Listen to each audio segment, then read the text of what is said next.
tempo aqui já, mas eu vou para a palavra, tá bom? Vamos ler comigo agora, então, o livro de 1 Coríntios, capítulo 6, os versículos de 8 até o 11. O texto diz assim, versículo 8: Mas vós mesmos fazeis a injustiça e fazeis o dano, e isto aos próprios irmãos. Ou não sabeis que os injustos não herdarão o reino de Deus? Não vos enganeis, nem impuros, nem idólatras, nem adúlteros, nem efeminados, nem sodomitas, nem ladrões, nem avarentos, nem bêbados, nem maldizentes, nem roubadores herdarão o reino de Deus. Tais fostes alguns de vós, mas vós vos lavastes, mas fostes santificados, mas fostes justificados em o nome do Senhor Jesus Cristo e no Espírito do nosso Deus. Vamos orar mais uma vez? Senhor, nós louvamos o teu nome, Senhor. Nós bendizemos a ti. Senhor, nós pedimos graça a ti nesse momento em que nós vamos pregar a tua palavra. Eu peço graça e o poder do teu Espírito sobre a minha vida, e eu peço graça e o poder do Espírito Santo na vida dos meus irmãos.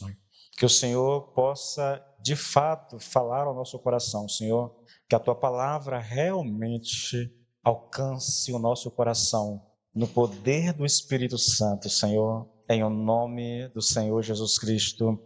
Amém e amém. Queridos, nós estamos diante de uma palavra, novamente, Coríntios é uma carta que Paulo escreve à igreja, e ele escreve à igreja para tratar de problemas. A vantagem, querido, disso é que os problemas que Paulo lidou lá com a igreja de Corinto são os mesmos problemas que a igreja lida hoje. Não muda muita coisa, sabe? Nós falamos sobre divisão nos primeiros 4 capítulos dessa carta. Nós falamos sobre divisão provocada pelo orgulho, o orgulho intelectual e o orgulho espiritual. Essas duas coisas estão presentes em tudo quanto é igreja, irmãos. Em todo lugar que há uma igreja, há gente orgulhosa do seu próprio conhecimento e gente orgulhosa da sua espiritualidade. Isso é um fato que a gente não tem como questionar, entende? É uma coisa simplesmente impressionante, impressionante. Eu já lidei com isso mais do que eu gostaria, porque, de fato, esse é um problema que a igreja sofre. E, como consequência do orgulho, divisão, rachas, confusões dentro da igreja, entende? Essas coisas todas são muito reais. Depois do capítulo 5, Paulo trata do problema de imoralidade sexual dentro da igreja. Um rapaz estava tendo relação sexual com a esposa do pai. O assunto lá é a imoralidade. Novamente, não é nem para estranhar, né? Deveria nos chocar, mas a gente não estranha mais essas coisas. Eu lembro de ter lido uma pesquisa há algum tempo atrás, e a pesquisa dizia que a prática sexual dentro da igreja entre jovens solteiros era muito, muito semelhante à prática sexual fora da igreja. Não havia praticamente diferença entre um jovem cristão e um jovem não cristão. Mesmo patamar, imoralidade. Agora, no capítulo 6, nós vimos, na primeira parte, a semana passada, do versículo 1 ao 7, nós vimos ali o problema de briga entre irmãos, irmãos que estavam levando outros irmãos a tribunais mundanos, seculares, para resolverem os seus problemas, e isso movido por um sentimento de avareza, entende? E é disso que nós estamos lidando ainda aqui. É exatamente esse o problema que nós ainda estamos lidando. E a gente vai continuar abordando essa questão, porque tudo que nós temos aqui é Paulo usando da situação que está acontecendo para apontar, querido, os pecados que aquela igreja tinha que lidar, os pecados em torno da igreja. Nós estamos falando aqui de uma das cidades mais imorais de todo o Novo Testamento, a cidade de Corinto, tá? Extremamente imoral, queridos. Bom, na semana passada nós vimos que os primeiros 11 versículos, a gente está vendo eles ainda, né? Tratam de um único problema, o fato de um irmão em Cristo, ou talvez alguns irmãos em Cristo, eu não sei dizer, estavam processando outros irmãos diante de tribunais mundanos. E ali a gente viu, nos primeiros 7 capítulos, versículos, a maneira como Paulo estava orientando a igreja a lidar com esses problemas. Ele faz isso em forma de questionamento. Ele pergunta: vocês não sabem que vão julgar o mundo? O versículo 2 trata disso, né? Ou não sabeis que os santos hão de julgar o mundo? Ora, se o mundo deverá ser julgado por vocês, sois acaso indignos de julgar as coisas mínimas? Se vocês vão julgar o mundo, Paulo está dizendo, por que não julgam o que está acontecendo entre vocês? Basicamente isso. Aí ele levanta novamente um outro questionamento. Por acaso vocês não sabem que havemos de julgar os próprios os anjos? Quanto mais as coisas dessa vida, vocês vão julgar coisas celestiais e não dão conta de resolver problemas dessa vida? É o que Paulo está dizendo aqui. Aí ele larga o questionamento e ele começa aqui, ele faz aqui, usa aqui uma boa dose de ironia, de sarcasmo mesmo, tá? Versículos 5 e 6. Digo isso para a vergonha de vocês. Será que não existe nem ao menos um sábio entre vocês que possa julgar entre seus irmãos? Mas um vai a juízo contra outro irmão, e isto diante de não crentes? Lembra? Essa igreja era uma igreja que estava inchada de orgulho pelo conhecimento. Era um povo que se considerava mais sábio do que o próprio apóstolo. E aqui Paulo usa exatamente esse orgulho que eles tinham do conhecimento, e aí ele ironiza. Será que não existe ao menos um sábio numa igreja que se diz cheia de gente sábia? Não existe pelo menos um aí que possa julgar a situação? Ele está usando de ironia, querido. Ele está sendo sarcástico com relação àquela situação. E aí ele faz um apelo aqui muito dramático na tentativa de resolver o problema, no sentido de que o irmão que processou o outro abra mão do seu direito em prol da honra de Cristo. Olha o versículo 7. O simples fato de mover ações uns contra os outros já é completa derrota para vocês.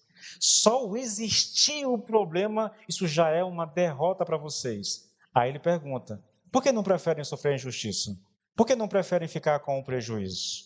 É mais prático e é mais honroso sofrer o prejuízo do que envergonhar o nome de Cristo num tribunal mundano, sabe? Envergonhando a igreja, tirando a autoridade e o poder da igreja diante da sociedade, com casos materiais sendo levados a juízes ímpios. Agora, querido, eu quero chamar a sua atenção para o versículo 7 mais uma vez, tá? Só que eu vou ler agora em outra tradução, e eu já vou emendar com a pregação de hoje. Ele diz assim: só o fato de existirem tais questões entre vocês já significa uma verdadeira derrota para vocês como servo de Cristo. Por que não sofrer a injustiça? Seria muitíssimo mais honroso para o Senhor que vocês sofressem um prejuízo. Agora, veja que coisa interessante, né? Esse é o conselho de Paulo. Mas olha a atitude, querida. Em vez de se mostrarem dispostos a aceitar a justiça, né, e o dano causado por causa de outras pessoas, eles mesmos estavam causando injustiça contra os seus próprios irmãos. Paulo diz assim: olha, por que não sofrer injustiça? Olha o versículo 8. Mas vós mesmos fazeis a injustiça. Não só vocês não estão dispostos a sofrer a injustiça, mas vocês são a causa da injustiça. E ele diz: fazei o dano. O dano aqui, Cris, o termo grego aqui significa roubar, despojar, tirar algo de uma pessoa, entende? Mas vós mesmos fazeis a injustiça e fazeis o dano, e isso aos irmãos. Agora veja, não sabeis que os injustos hão de herdar o reino de Deus? A orientação de Paulo aqui agora, ela é um alerta, e um alerta vermelho para a igreja, tá, querido? Quando Paulo diz que os injustos não vão herdar o reino de Deus, E ele está aqui, querido, simplesmente falando daquelas pessoas, os injustos aqui, tá? São as pessoas que não foram justificados pela fé em Cristo e, portanto, elas permanecem na prática dos seus pecados. Na verdade, não só essas pessoas permanecem na prática do pecado, mas elas têm prazer neles. Vocês não sabem que os injustos não herdarão o reino de Deus? O injusto aqui são pessoas que não foram justificadas, tá? São pessoas que estão vivendo na prática do pecado. E Paulo está descrevendo aqui basicamente isso, uma prática de um pecado. O ato de você levar o seu irmão à justiça, causando dano ao seu irmão, é, na verdade, um pecado, entende? E depois que ele diz isso, irmãos, ele lista aqui, ele faz uma citação aqui de uma lista de pecados que os injustos praticam. A lista não é exaustiva, né? Ela não é completa, mas ela aponta aqui para o contexto vivido por aqueles irmãos na cidade de Corinto. Esses pecados aqui são pecados vivenciados no cotidiano daquele povo, tá? Daquela sociedade. E aí ele vai listar aqui, olha, não sabeis que os injustos não hão de herdar o reino de Deus? Aí ele começa dizendo assim, não vos enganeis, nem impuros, nem idólatras, ele está listando, nem adúlteros, nem efeminados, nem sodomitas, nem ladrões, nem avarentos, nem bêbados, nem maldizentes, nem roubadores herdarão o reino de Deus. Essa é uma lista de pecados, dos pecados mais não é nem perceptível, são os pecados mais vergonhosos, são os pecados que faziam parte do cotidiano daquela cidade, tá? Nesse ponto aqui, eu sou obrigado a concordar com John MacArthur quando ele diz aqui que o propósito de Paulo aqui não é dar uma lista de pecados que indicariam que alguém perdeu a salvação. Não, o John MacArthur diz, não existe pecados que possa tirar a salvação de alguém. Nesse aspecto eu concordo com ele, tá? É só você ouvir as pregações de domingo e terça-feira você vai entender do que eu estou falando. Ele está, na verdade, dando um catálogo de pecados que são típicos dos não salvos. Ele está dizendo, está vendo esses pecados? Esses são os pecados praticados pela sociedade na qual vocês estão inseridos. Pessoas, tá, que estão vivendo para si mesmo, pessoas que são caracterizadas por esses pecados, que vivem na prática desses pecados, são pessoas injustas, são pessoas não justificadas. Paulo está dizendo, elas não herdarão o reino de Deus, porque estão em inimizade com Deus, elas estão fora do reino de Deus. Entenda isso, querido. Aqui, Paulo está listando os pecados praticados pelas pessoas em torno da igreja, na sociedade. Ele não está dizendo que se alguém praticar um desses pecados, ele perde a sua salvação, eles não vão herdar o reino de Deus, tá? Eu posso sintetizar isso aqui da seguinte forma: a intenção de Paulo não é sugerir a possibilidade de cristãos praticarem tais pecados e se perderem, mas mostrar que quem os pratica não pertence a Cristo.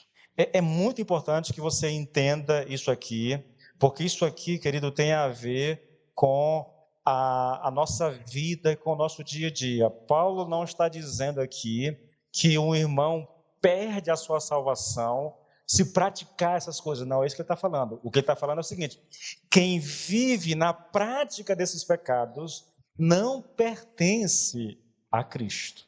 Você entende? É diferente. O irmão é salvo, mas está na prática de algum desses pecados. Ele perdeu a salvação porque está... Não. Se ele está na prática desse pecado, se ele fez do pecado um estilo de vida, então ele não pode ser cristão. E aqui eu quero, irmãos, esclarecer a vocês, eu quero gastar um tempo com isso, a diferença entre um ato pecaminoso que pode até durar um certo tempo e a prática pecaminosa. Essa é uma das coisas mais importantes que eu vejo no que diz respeito à igreja e que muitas pessoas não conseguem entender isso de fato, entendeu? E porque não entendem, têm dificuldade com relação à vida cristã. Quando nós falamos, querido, de um ato pecaminoso, não estamos necessariamente falando de uma coisa isolada, algo que aconteceu só uma vez. Sim, é verdade, Muitos dos atos pecaminosos é algo que a pessoa faz e se arrepende, caiu na real, e ele não faz mais aquilo. Mas eu não estou me referindo só a isso, entendeu? Só a isso. É possível um cristão permanecer na prática de algum pecado por algum tempo. Por algum tempo. Mas aqui, querido, isso precisa ficar muito claro na nossa vida. Um crente nascido de novo, que esteja pecando, nunca terá paz no seu coração. Grave bem isso, irmãos. Não é possível a alguém que nasceu de novo permanecer na prática do pecado por algum tempo e estar em paz. Não é possível, irmãos. Porque se ele nasceu de novo, ele tem o Espírito habitando dentro dele, e o Espírito nele não vai deixá-lo em paz. O Espírito vai perturbá-lo, entendeu? O Espírito vai incomodar a consciência dessa pessoa, mostrando que ela está errada. Então, é possível um crente nascido de novo, salvo, permanecer por algum tempo na prática do pecado, mas ele vai voltar para o Senhor, porque o Espírito vai trabalhar na vida dele, na consciência dele, de todas as formas possíveis e imagináveis, para que ele se arrependa e volte para a sua vida com Deus. Agora, querido, a prática pecaminosa, ela é caracterizada por um estilo de vida pecaminoso. Uma pessoa que está vivendo na prática do pecado, que fez do pecado um estilo de vida, ele não terá conflitos internos por causa do seu pecado. Na verdade, não haverá temor de Deus no seu coração. Eu espero que você perceba, querido, a diferença. Tem gente que diz assim, um cristão não pode pecar e continuar pecando. Isso não é verdade, irmãos. Acontece. Só que enquanto ele estiver naquela condição de pecado, ele vai ser bombardeado pelo Espírito Santo o tempo todo na sua consciência, mostrando o seu erro. Deus vai usar a pregação, Deus vai usar a música, Deus vai usar um amigo, Deus vai usar o próprio Espírito agindo na consciência da pessoa, para que ela volte, para que ela se arrependa, para que ela abandone o pecado. Já uma pessoa que diz que é crente, mas vive na prática do pecado, e não há uma crise de consciência, não há temor no seu coração pela prática do pecado, então, querido, eu tenho a mais absoluta convicção e tranquilidade para dizer que tal pessoa não é crente. Tal pessoa não nasceu de novo. Ela está se enganando. Paulo diz, não vos enganeis. É possível alguém se enganar. É possível uma pessoa ter uma percepção errada a respeito da vida cristã. E aí, irmãos, aqui é uma coisa interessante. Olha só, 1 João 3, versículo 6 e depois versículo 8 e 9. Escute bem, qualquer que permanece nele não peca. Permanece em Cristo, tá bom? Não peca. Qualquer que peca não o viu, nem o conheceu. Versículo 8. Quem comete o pecado é do diabo, porque o diabo peca desde o princípio. Para isto, o Filho de Deus se manifestou, para desfazer as obras do diabo. Qualquer que é nascido de Deus não comete pecado, porque a sua semente, a semente de Deus permanece nele, e não pode pecar, porque é nascido de Deus. Eu sofri durante muito tempo na minha vida cristã por causa desses versículos. Pensa comigo, interprete isso literalmente e veja qual é a consequência. O texto diz, quem comete pecado é do diabo. Interpreta literalmente e me diga a quem você pertence. Se eu cometo o pecado, eu sou do diabo. Quem dentre vocês aqui não comete pecado? Tem alguém? Tem um santo? Não tem. Tenho certeza absoluta. Então significa que nós somos do diabo? Não. As próprias traduções, se você pegar a Naá, ela já traz a correção.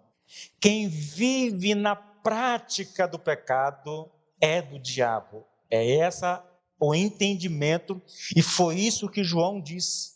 Uma pessoa que fez do pecado um estilo de vida, que ele tem prazer naquilo, não há mais, sua consciência não mais o perturba, ele não tem mais temor, ele tem prazer naquilo, essa pessoa não pertence a Cristo de forma alguma, não nasceu de novo, irmãos. Impossível, impossível, querido. Eu teria que rasgar a minha Bíblia para admitir tal pessoa como cristã. Não é possível, não é possível. Esses versículos, querido, me deixaram perturbado durante muito tempo, porque eu não entendia isso. E ninguém falava sobre isso, entendeu? Agora, eu quero fazer uma sugestão a vocês, que eu acho muito interessante. Eu sugiro aqui a vocês que a diferença, essa aqui, de um crente que comete o pecado e de um crente que vive na prática do pecado, ela é semelhante entre saber se um crente nascido de novo está afastado dos caminhos do Senhor, ou se essa pessoa nunca foi de fato um crente. É outra coisa que a gente precisa lidar com isso, tá? Um cristão afastado dos caminhos do Senhor não perderá o temor de Deus. Não perderá. O Espírito ainda está dentro dele. O Espírito ainda, por algum motivo, ainda está atuando no coração. Então ela ainda tem temor. A consciência ainda o acusa. Já não tão quanto no começo, mas ela ainda é tocada, ela ainda, quando ouve a palavra, o coração é tocado, entendeu? Há aquele constrangimento, há aquele agir do Espírito, há uma inquietação na consciência de tal pessoa, porque ela sabe que está errado, ela sabe que o que está fazendo não agrada a Deus. Então, se você quer saber, querido, porque a gente vive muito isso, olha, deixa eu só dar um dado para você. Isso aconteceu nos Estados Unidos da América, né? As Assembleias de Deus nos Estados Unidos, há muito tempo atrás, fizeram uma campanha e o alvo deles era 100 mil pessoas para Jesus em um ano. Todas as igrejas nos Estados Unidos, da Assembleia de Deus, de uma determinada denominação, né, porque tem muitas Assembleias de Deus, Seta, Madureira, Belém, alguma coisa e tal, para lá também tem essas divisões. Então, um ministério desse, trabalharam o ano todinho e levaram 100 mil pessoas a Cristo num ano. 10 anos depois, das 100 mil pessoas, havia 10 mil. 90 mil estavam afastados. Ah, pastor, é porque aceitaram a Jesus Cristo, se desviaram e perderam a salvação. Queridos, eu vou ser muito franco, eu não tenho como te mostrar isso, se você vier na terça-feira você vai entender melhor. Não há como alguém aceitar Cristo, não há como alguém nascer de novo, tá? E depois perder a salvação. Usando a linguagem que eu tenho usado muito aqui na terça-feira, não há como alguém ter sido arrancado do império das trevas, transportado para o reino de Deus, e depois, por causa de um pecado, de uma prática pecaminosa, ele ser volta o império das trevas ir lá no reino de Deus e arrancá-lo de volta e trazer para cá. Não existe isso na Bíblia, irmãos. Não existe. Eu sei como é que se explica. É simples, irmãos. Alguém viveu na igreja durante um tempo, ficou congregando e saiu da igreja. Ah, pastor, ele era crente, só está desviado. Isso depende. Isso depende. Se essa pessoa que está afastada ainda tem temor de Deus no seu coração, ela é crente. Mas se ela está afastada, querido, e está vivendo na prática do pecado, muitas vezes blasfemando do nome de Deus, zombando daquilo que um dia ela creu, essa pessoa nunca nasceu de novo. Nunca, tá? É impossível, irmãos, é impossível. Alguém que saiu daqui e está blasfemando daquilo que um dia creu. Eu estava ouvindo, se você quiser ouvir uma pregação muito doida, sem base teológica, o nome do cara é Nathan Rufino. Eu não lembro aqui o nome da pregação, mas foi tão chocante o tema, né? Porque ele atacou o calvinismo assim, muito, muito forte, de forma muito chula, sabe? Aí quando eu ouvi, eu conheço o Nathan porque ele participa de um grupo no Telegram comigo, né? A gente construía um material para uso pessoal das Bíblias, The Word, Mais Word, são Bíblias digitais. Eu trabalhei com ele num projeto específico que ele estava coordenando. Aí, quando eu vi o tema e o nome dele, eu fui ouvir a ministração. E eu esperei que ele trouxesse uma fundamentação para aquilo que ele estava pregando, mas eu perdi 54 minutos do meu tempo, irmãos.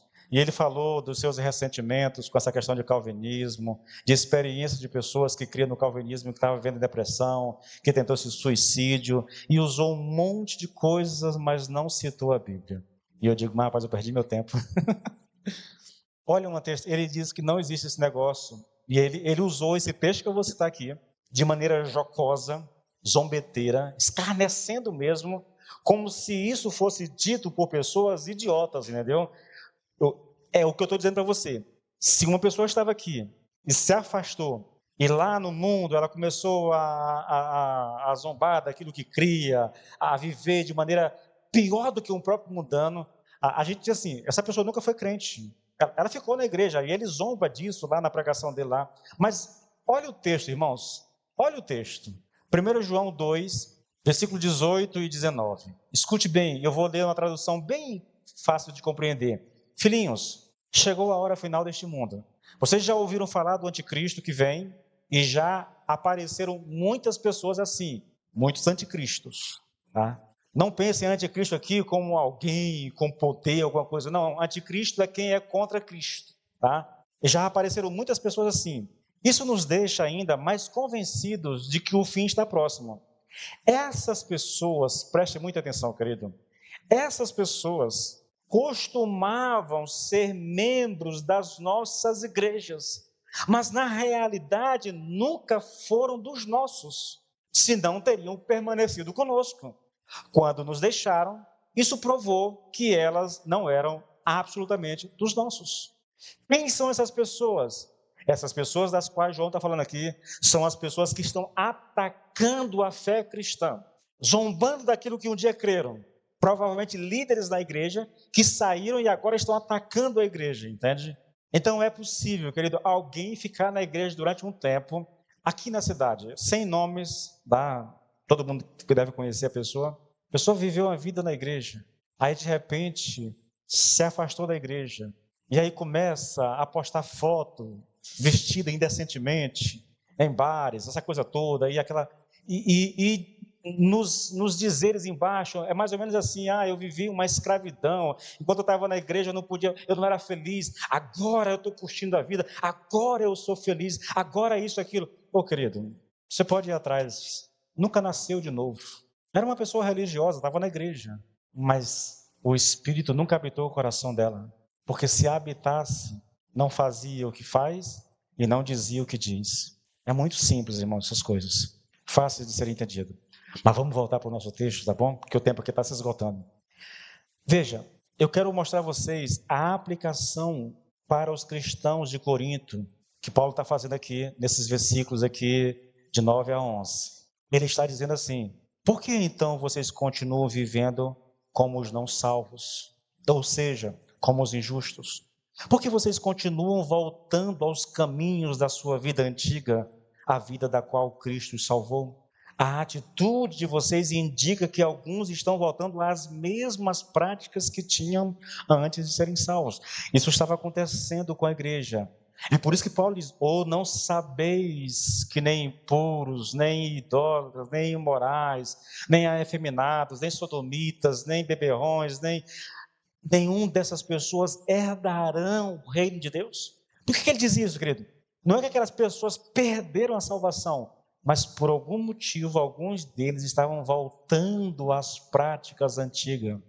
E o que Paulo está dizendo, mais ou menos, é o seguinte: olha, ele já tinha dito isso no capítulo 5, né?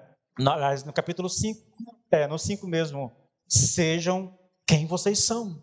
Vivam como filhos de Deus que vocês são. Não voltem mais para o velho fermento. Vocês são massa nova. Vocês são nova criatura, então vivam como nova criatura. Não voltem à prática dos caminhos antigos. É possível um cristão salvo querer voltar a práticas pecaminosas antigas. Mas se é cristão, o Espírito vai trabalhar na sua vida e na sua consciência para convencê-lo do erro e da necessidade do arrependimento. Queridos, o que nós temos diante de nós aqui é um convite de Deus a uma autoavaliação. É isso que Paulo quer fazer. Ao listar esses pecados, Paulo quer que esses irmãos se voltem um pouco para dentro de si e se avaliem. É como se Paulo estivesse dizendo àquela igreja: vocês precisam fazer um diagnóstico na vida de vocês. Examinem e avaliem a vida de vocês, porque se vocês estão vivendo na prática desses pecados, vocês não herdarão o reino de Deus. Esses são pecados praticados por injustos. Se vocês estão na prática desses pecados, então vocês não são salvos. Avaliem, olhem como estão vivendo. Queridos, eu tenho dito tanto isso à igreja, né? Veja o que diz a palavra e olhe para a sua vida. Veja, irmãos, vamos lá. O que a palavra diz a respeito dela mesma e da necessidade que nós temos de lê-la? Irmãos, são tantos os textos, entende? São tantos os textos apontando para a necessidade de nós meditarmos, de nós conhecermos, de nós lermos a palavra de Deus. Então você vai pegar Josué 1, Salmo 19, Salmo 119 e tantos outros textos, e você vai se avaliar. Eu estou vivendo de acordo com a palavra? É uma pergunta simples, irmãos, e você deve responder para si mesmo. Depois, o que a Bíblia diz a respeito de oração, irmãos? Oração. Qual é o ensino da Bíblia para nós a respeito de oração? Leia lá a palavra, há tantos textos, novamente, há uma fartura de textos bíblicos. Olhe esses textos, olhe para a sua vida de oração e responda para si mesmo: eu estou vivendo de acordo? Isso é fazer um diagnóstico da sua vida. Olha o que a Bíblia diz a respeito de congregar, irmãos, congregar. Veja o que a Bíblia diz. O que caracteriza um cristão pela perspectiva bíblica do que diz respeito ao congregar? Você olha para o que diz a Bíblia, você olha para a sua vida, para o seu ânimo em congregar, para o seu desejo em congregar, e você vai avaliar isso, você vai fazer um diagnóstico. Eu poderia citar aqui tantas coisas, irmãos. Veja, há um mandamento claro de Jesus para nós: ide e fazer discípulo de todas as nações. O que você está fazendo em relação a esse mandamento do Senhor? Está fazendo discípulos? Está falando de Jesus? Está evangelizando? Se não está, querido, caia na real. E eu poderia citar um monte de outras coisas aqui a respeito dessas práticas, que são mandamentos de Deus para nós. Mandamentos de Deus para nós, querido. Eu falei sobre generosidade, há mandamentos claros a respeito disso. Como é que está a sua vida em relação a isso? Voltando para o nosso texto, querido.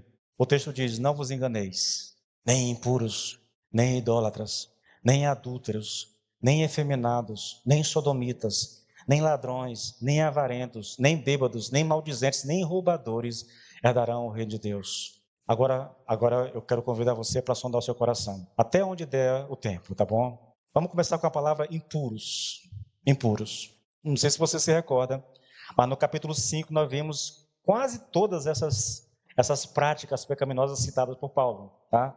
Ele está repetindo aqui. Agora eu vou dar um pouco de atenção para isso, porque aqui é um convite a que o crente se avalie. Por isso eu vou fazer aqui uma pausa e eu vou explorar essas palavras aqui que Paulo, essa lista de pecados que Paulo cita aqui. Então, impuros é a mesma palavra do capítulo 5 que Paulo usou para descrever o caso do homem que estava se relacionando sexualmente com a mulher do seu pai. Aqui ela tem a ver com a imoralidade sexual em geral e com a imoralidade praticada por pessoas não casadas em particular. Talvez alguém pergunte: por que o apóstolo usou essa palavra para descrever o relacionamento entre uma mulher casada e um homem solteiro e usa aqui para descrever a relação sexual entre pessoas solteiras? E a resposta, querido, porque assim, quando você vai olhar a palavra pelo significado dela no grego, tá? A palavra que nós temos aqui é a palavra pornos, de onde vem a palavra pornografia. É a mesma citada lá no capítulo 5. Essa palavra significa fornicação. Fornicação é o pecado sexual cometido por dois jovens solteiros.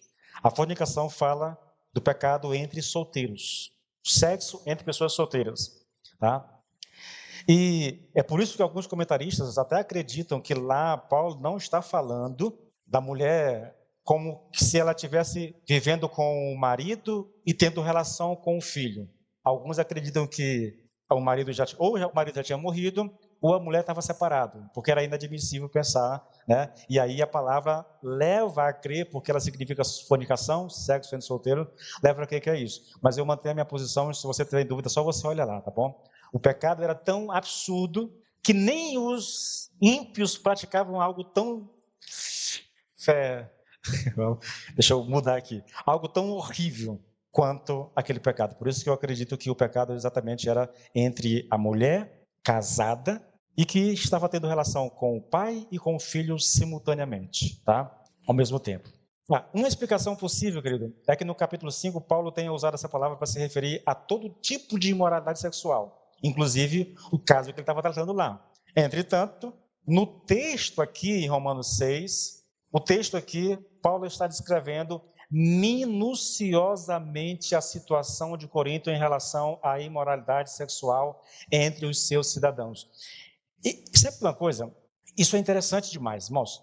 Veja, Paulo usa aqui, escute, olha só, Paulo fala que ele está descrevendo a situação de Corinto em relação à imoralidade sexual.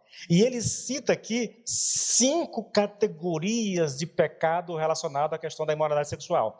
Primeiro, ele cita aqui os impuros, né, que são os fornicários, são aqueles que são jovens solteiros que estão praticando sexo.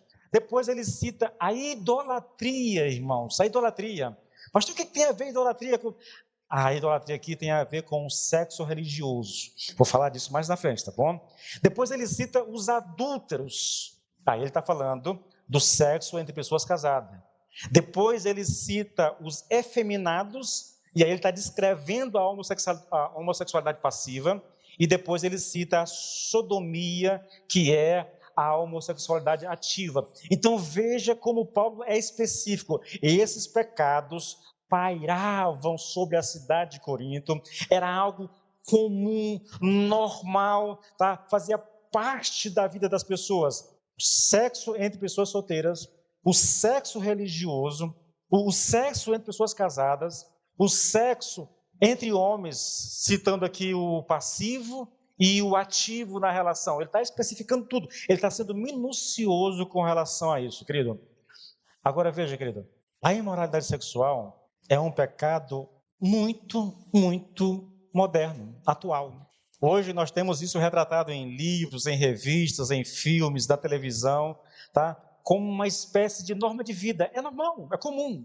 Você vai ver na televisão os pais falando, né, de como eles evoluíram. A menina não tem um namorado, se é para a menina sair com o namorado e correr risco, ela pode trazer o namorado, e o namorado vai dormir no quarto da menina, desde que use preservativo, tal em casa, é seguro. E isso é normal, querido, isso é normal. É normal o jovem ir para uma festa, entendeu? E sair pegando uma e outra, ou meninas agora, né, saindo, beijando não sei quantos, ficando com... Virou uma coisa normal. Tudo quanto é comercial precisa de uma mulher nua ou seminua para divulgar. Eu sei, eu não assisto mais televisão, faz muito tempo que eu não assisto mais TV aberta, não sei nem quantos anos tem que eu não vejo isso, mas eu ainda lembro, irmãos. O cara vai divulgar a cerveja e a mulher. O cara vai divulgar bom primo e a mulher pelada. Não faz sentido, entendeu? Vai falar de tudo.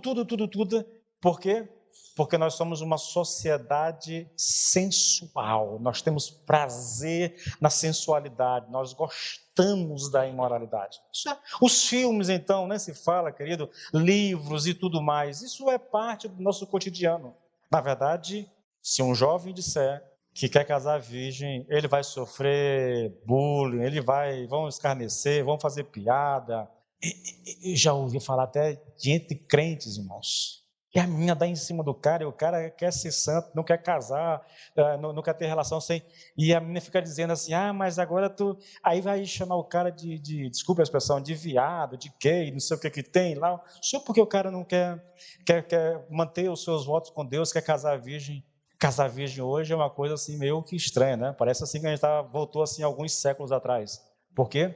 Porque a imoralidade permeia a nossa sociedade de tal forma que é comum, é natural, é normal. As pessoas vivem isso no dia a dia. E infelizmente, para a vergonha da igreja, isso tem se tornado uma coisa normal até mesmo entre crentes. Escute, querido, a imoralidade em qualquer forma ela é uma abominação para Deus. E deveria ser uma abominação para o seu povo. A gente deveria sondar muito o nosso coração. E deveria ter temor no coração, querido, se nós achamos que a imoralidade é algo normal na nossa vida.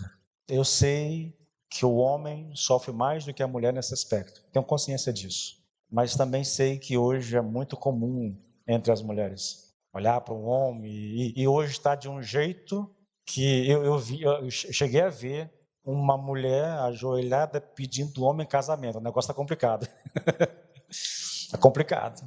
Tem mais mulheres do que homem. E aqueles que se dizem homem estão jogando no time errado. Aí fica ruim, né? Fica ruim. A outra palavra, querido, é idolatria. Idólatras. Isso aqui se refere àqueles que adoram quaisquer falsos deuses e sistemas religiosos falsos. Não simplesmente àqueles que se curvam diante de uma imagem. Nós precisamos, veja, eu não estou dizendo que se curvar diante de uma imagem não é idolatria. A Bíblia condena. O que nós não podemos hoje, irmãos, é restringir a idolatria a alguém que se curva diante de uma imagem, tá? A idolatria tem campeado entre os cristãos. Eu estava...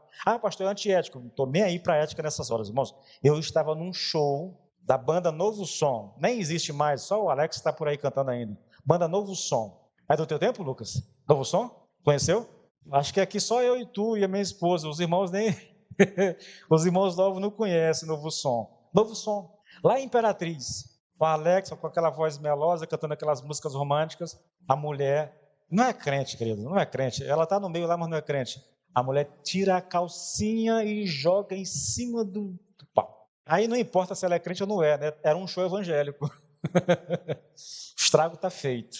Ídolos, idolatria entre nós. Idolatria, querido, referem-se àqueles que adoram quaisquer falsos deuses e sistemas religiosos.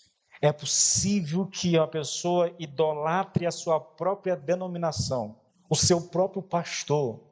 É possível um cristão idolatrar um cantor famoso. Essas coisas são tão vexatórias, querido, tão vergonhosas para a gente, mas eu sei que é uma realidade. Agora observe aqui uma coisa. Paulo coloca os idólatras entre as pessoas imorais, né, e os adúlteros. Percebe aí? Isso não é por acaso. Isso não é aleatório. A inclusão de idólatras nessa lista de pecados sexuais parece um pouco fora de contexto, mas só parece, irmãos. No mundo antigo, tá? No mundo gentil daquela época, a idolatria muitas vezes era a fonte de perversão sexual.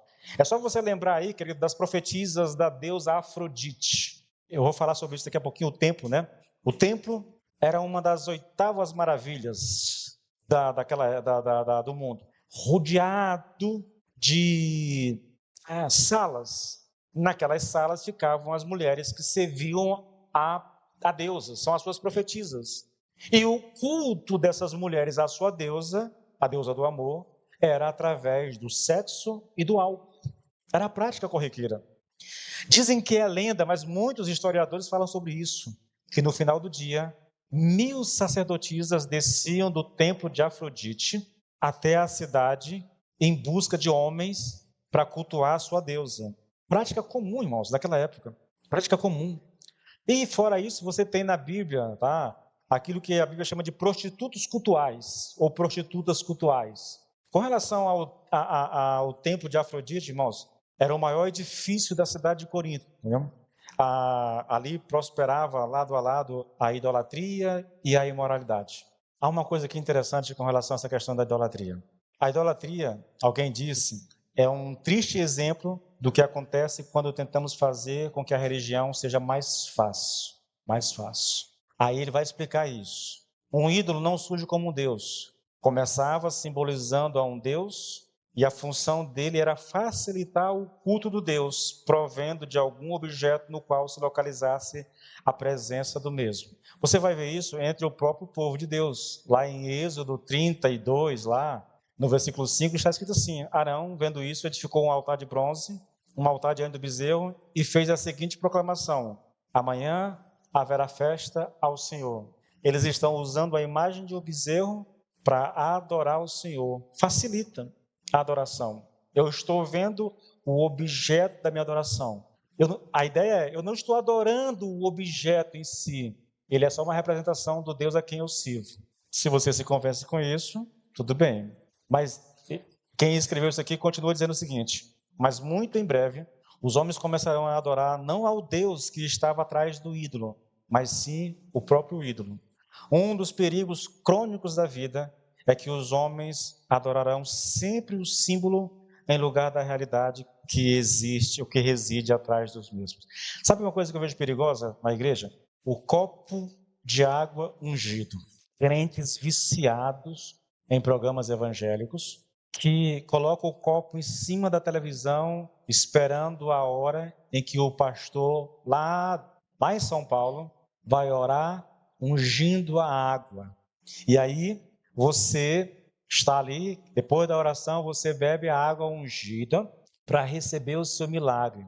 Sabe o que significa? Isso é idolatria. A minha fé não está em Deus. A minha fé está na água ungida e no homem que ungiu a minha água, e não em Deus. A água e o homem que ungiu a água são ídolos no meu coração. Se ele simplesmente orasse por mim, não teria o mesmo, pelo menos emocionalmente, não teria o mesmo efeito sobre a minha vida. Eu preciso que ele unja a água e eu vou pegar o meu copo e beber a água, porque aí eu acredito realmente que Deus vai operar em mim. Isso é idolatria, irmãos. Água ungida, toalha ungida, vassoura ungida, tijolo ungido, carro ungido, e sei lá o que mais que se unja por aí hoje, entendeu? Isso é fonte de idolatria, querido, entre o povo de Deus. Ache nas Escrituras algo parecido com isso. Justifique isso aos olhos de Deus. Senhor, tua palavra diz que eu devo ungir. Não tem, irmãos. Não tem. Isso é invenção humana. Para facilitar o nosso culto a Deus ou para despertar em nós algum gatilho emocional que me faça crer, ao olhar para o objeto, ou pegar no objeto, ou ingerir o objeto, entende? Práticas comuns entre nós, querido. Essa é uma realidade vivida por boa parte dos cristãos no Brasil. Até aqueles que não pertencem a essas igrejas estão lá com um copinho em cima da televisão esperando a oração do pastor para beber água. Oi, irmãos, o nosso tempo já voou e eu não vou ter como concluir isso aqui hoje. Mas a semana que vem a gente vai continuar falando sobre isso. Ei, meu desafio contigo é o seguinte: avalie a sua vida. Faça um diagnóstico da sua vida. Compare a sua vida com aquilo que diz a palavra de Deus. E veja se você está andando de acordo com a palavra de Deus. Veja se o teu caminhar retrata, querido, ou respalda, ou se a palavra respalda o teu caminhar, não sei. A tua profissão de fé precisa condizer com a tua vida, com a tua prática, com o teu andar com Deus. A Bíblia é muito clara e ela enfatiza isso quase que ao extremo, a necessidade que nós temos de nos autoavaliar para saber se nós estamos realmente andando nos caminhos do Senhor. Eu encerro te dizendo uma coisa, querido. Se você é sensível ao Senhor e se o Senhor de alguma forma tocou o teu coração, falou contigo alguma coisa que você deve mudar, alguma coisa que você precisa corrigir, se você está afastado do Senhor, mas ainda há temor de Deus no teu coração, se você está dentro da igreja, mas não há temor de Deus no teu coração, avalie a sua vida, querido, e se possível, faça um concerto com o Senhor, tá bom?